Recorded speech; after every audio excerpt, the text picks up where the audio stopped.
Every child, every human being, every friend, every peer deserves to have at least one person in their lives who knows the color of their eyes.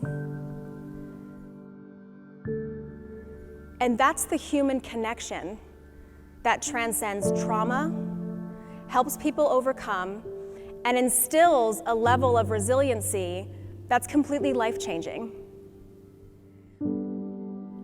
I know everyone in this room has their own story. You have your own experiences that you bring to the table every single day. So I'm hoping that our time together is just a reminder of how sometimes those interactions are so much deeper than you maybe ever could imagine.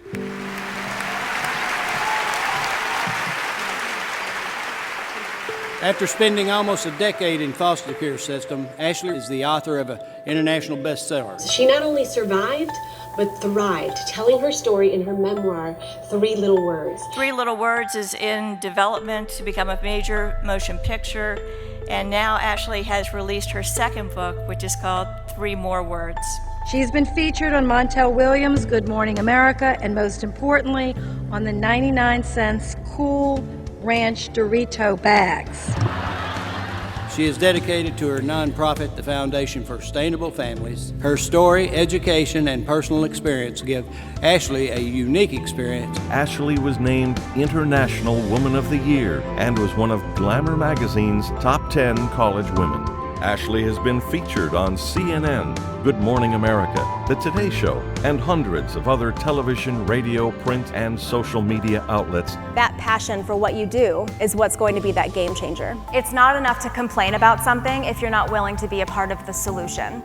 Ashley is a tremendous inspiration. She has turned pain into power. There's always going to be that stumbling block, but it's what you do with those experiences. It's how you transcend them to help other people that ultimately make a tremendous impact. There are just countless individuals who have benefited from her story and her willingness to share it. Please warmly welcome Ashley Rhodes-Courter. Now, I know that a lot of your speakers probably get up here and say, "I'm so excited to be here." Well, I legitimately am, and I need to put that in perspective for you. I have 3 children. 3 boys, ages 1, 2, and 3. The struggle is so real. And I know that many of you in this audience are also parents, because I also saw the majority of you at the hotel bar last night. Well, I have a little bit of an untraditional story, but I think it will really resonate with a lot of you. I spent almost 10 years in foster care. My mother was a teenager living in foster care herself when she got pregnant with me. And unfortunately, after she got into some troubles, as statistics would tell us, it was the cycle of abuse. So my brother and I ended up in foster care, and she turned to the people who gave her food, shelter, housing. Unfortunately, those people were the drug dealers and the pimps and the people who didn't progress her life in a positive way.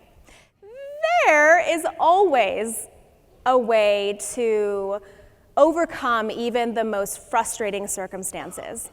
I was able to find my outlet and my sanctuary in school. I used to say I acted out academically when I would go back into my foster homes and use bigger words than they understood.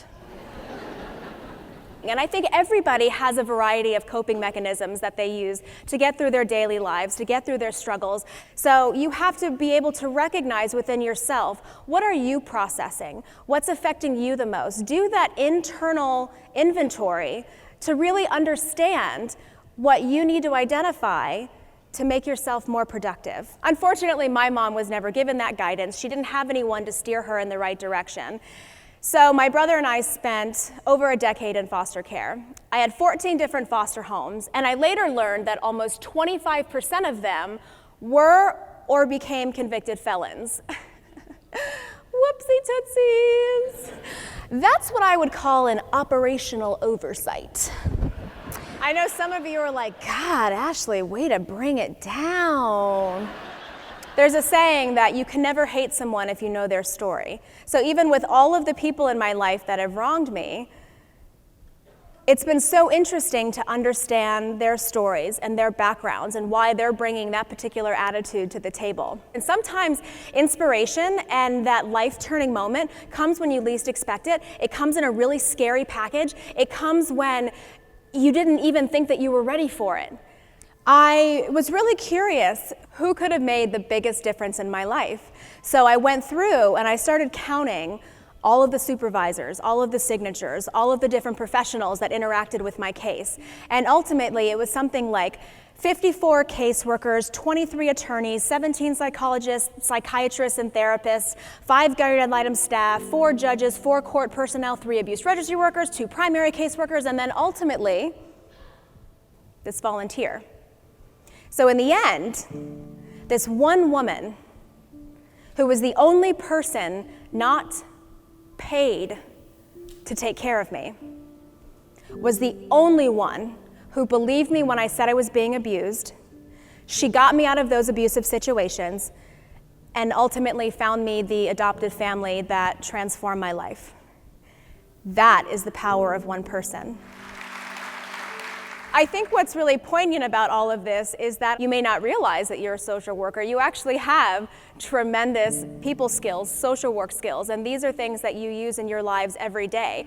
But I'm hoping that my story can really be a reminder of how you are inspiring people to do better, how you are coping with the changes in your professional life and your personal life, and how that translates to the people that you work with, how it inspires your coworkers, how it hopefully motivates you to become a more productive member of society and the workplace.